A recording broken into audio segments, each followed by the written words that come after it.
different color, but this is giving you actually the vibes of what you are going to expect on this fragrance. So, you know, blue, ocean, wateriness, lightness, but also, even though it's going to be a light, fresh, you have that heaviness of the dark color, which is going to be a strong fragrance that is going to last. You are going to have it. It's gonna last you the whole day. So she told me, oh, we have the new release. So we are talking about Room 1015 Wavechild. So this is gonna be an aquatic fragrance. And the inspiration here is, you know, like a surfer. So it's gonna be aquatic, slightly woody, fruity, because, you know, summertime, so you have that saltiness, the airy ozonic freshness of the sea, the ocean, that seaweed algae freshness, but also the fruitiness of, you know, maybe drinking a pina colada or a juice or a cold drink because it's hot in there. So that part of it, this is the inspiration to make this fragrance. So we're gonna open it. I'm so excited. Right now, yeah, it's gonna be again. This is how it looks like after taking the sleeve. This is how it looks like. And now... I actually really love their branding and their, the font that they use. You like also how each one of their fragrances have a different cap. Yeah. Wavechild. Even the color of it is really... It's an indigo really, color, the cobalt blue. And so all of their caps slightly different, are they? The same shade. This is straight up black. This is straight up black, yeah. It's the same shade with a different color tone. How many mils is this? Like 100? 100, yeah. Yeah, this is really substantial. I would have bought the smaller one, but they didn't have it. And it's like, you know, it smells good, I'm going to buy it. And it was pretty affordable. I think it was like 200. Must have been more than 200. Because I think that the smaller cherry pie. Well, Australian dollars. Yes. So 200. But that's pretty good though, actually. Yeah. Right. You actually are right. If we compare it, it's a good. I mean, it's a good niche indie brand, but the price is pretty affordable. Yeah, for really amazing, unique formulas. They have unique fragrances, and this brand, the owner, it's also taking inspiration by certain songs and things related with the rock world. So. You know, the part of being a surfer and be free, which is a little bit of what, you know, rock music is all about. Because again, cherry punk, you know, you have the rebel part of the cherry, but the fans following you. And there is the other one, which I don't remember right now the name, which smells, the idea behind. And this, I have a friend that loves to have tattoos, and he loves to have new tattoos. And he says, like, my God. I think once people start on tattoos, you know, they have to get more and more. Yeah, but the thing is with kind of like fragrance collecting. Yes, but this fragrance from Room 1015 is, I'm trying to remember the name right now. He told me, my God, it smells like a tattoo parlor. So the ink. Oh, this other one. Yes. Yeah. It's reminiscent of the ink from a tattoo, and that slightly antiseptic smell. But in this case, this is not going like that. We're talking about the Wavechild, which is, you know, light. So let's rip into it. Basically, you will have some aquatic notes, which in the perfumery world, it's known as cologne. That's what gives you the airiness and freshness. And the first one to use that was at the time, it's still happening because it's still in production. Davidoff. Cold Water was the first one that used cologne and create, you know, a trend that CK1, Aquadillo, you know, all those fragrances that are aquatic and fresh relies on cologne. So you will have your cologne in here. It's supposed to be fruity. So, and of course, you know, it's a watermelon. Watermelon, yeah. So it has some watermelon in it. Again, that lightness, slightly sweet but fresh. So let's gonna dig into it. And yeah, you spray. No. I want you to do that. Yes. Because it's like great spray. Whoa! I've got that watermelon. Yeah. It's strong. It's with this, I'm not saying like a beast, but for a fresh fragrance, that's right. It's a potent fresh fragrance. If so, it's not gonna be something like Acqua di Gio, which is beautiful, but it's like this one has a punch. This is gorgeous. It's for the people that live in the US, the watermelon, it's very, very reminiscent to me of Jolly Rancher. What is it called? Jolly Rancher. It's a lolly from the US. Okay. It's based on watermelon. So Jolly Rancher. Orange. And the cologne, I can get the cologne. It's slightly, it's watery or sonic, airy. And it's slightly salty too. I've been meaning to get my nose on L'Imperatrice. Dolce Gabbana. Yes. Yeah, Dolce Gabbana. Yeah, because it's not easy to get here. So, but I've been but that's supposed to be a watermelon one. So it's because of the watermelon note in that one that I've heard, but I haven't smelled it. Well, but I've been really, really super curious. But this is. But what about? I bet this is way better. I get the impression that L'Imperatrice may not have great longevity either. I don't know. No.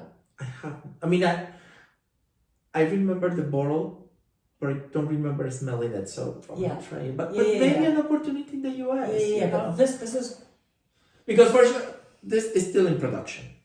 Oh my goodness, I love this. I love it. Do you know what I'm really actually impressed about?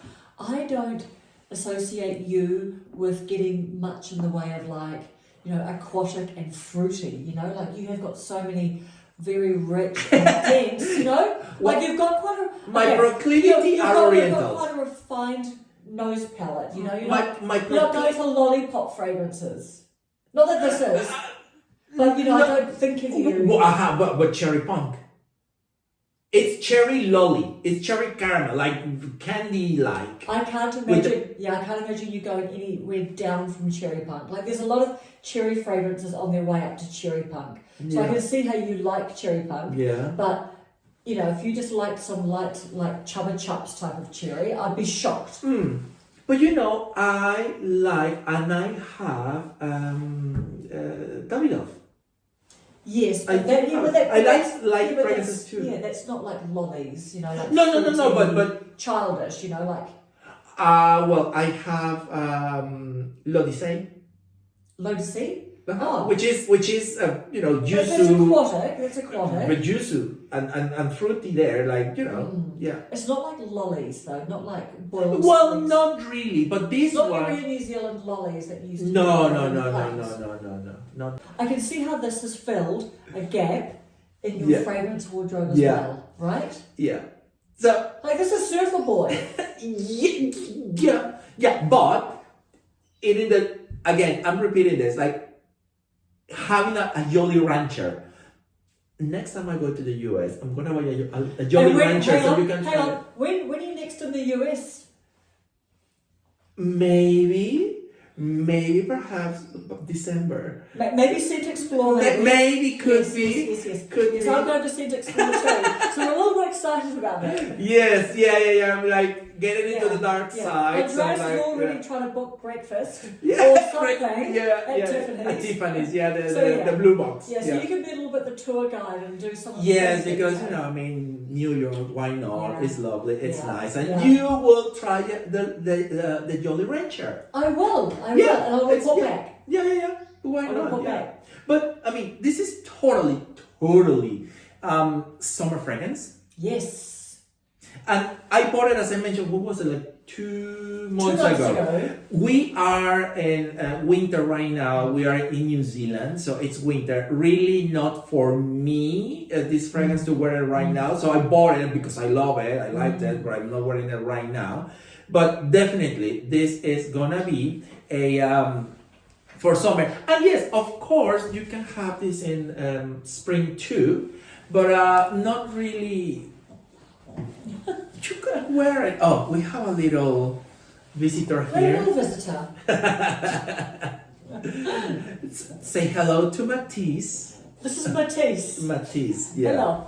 Lovely, lovely dog. Lovely girl. Yeah. So, fresh, fruity, definitely the watermelon. The orange is there, cologne, and ambergris. It's marine. You have a little undertone. It's mainly fruity. But you have that undertone of Wood. seaweed. Yes, and it's also is it woody as well. Yes, it's Woody woody. base, Yeah. But also a little bit of seaweed there, like that saltiness, ambergris. It's there, mainly sweet, fruity. So you will Can you like this. Can you smell the woodiness? Yes, Yes. you can. That was just a quick little teaser and then quickly away. Beautiful. This is really beautiful, Andres. Yeah, well, definitely. Yeah. Yeah. And again, for a niche brand, it's very, very affordable. And I mean, I bought the big bottle because that's the one they had. But I think even if you get the small bottle, the 50 ml one or 1.4 ounces, it's gonna last you a good amount of time because it's strong. So you won't need to use a lot. Yeah. If How you how many sprays of this would you put on? usually 6? maybe, yeah. Because I only do this area. I don't do the wrist. I don't do even here. I don't do that. I just go around my neck. I don't my do neck inside on- elbows. No, some people do, but I get it. because I like to smell it. So that's what I do on this side. Yes. Which a lot of people don't do it necessarily because, and I get that, your nose can get blind to it. I don't have that issue, No. so I can do it. Bring it on. Yeah, and I put More it is here so I more. can, for me, Yeah. more is more. Yeah. Yeah, I love that one. Yeah. But I mean, But interesting that why don't you spray like on your wrists, for example?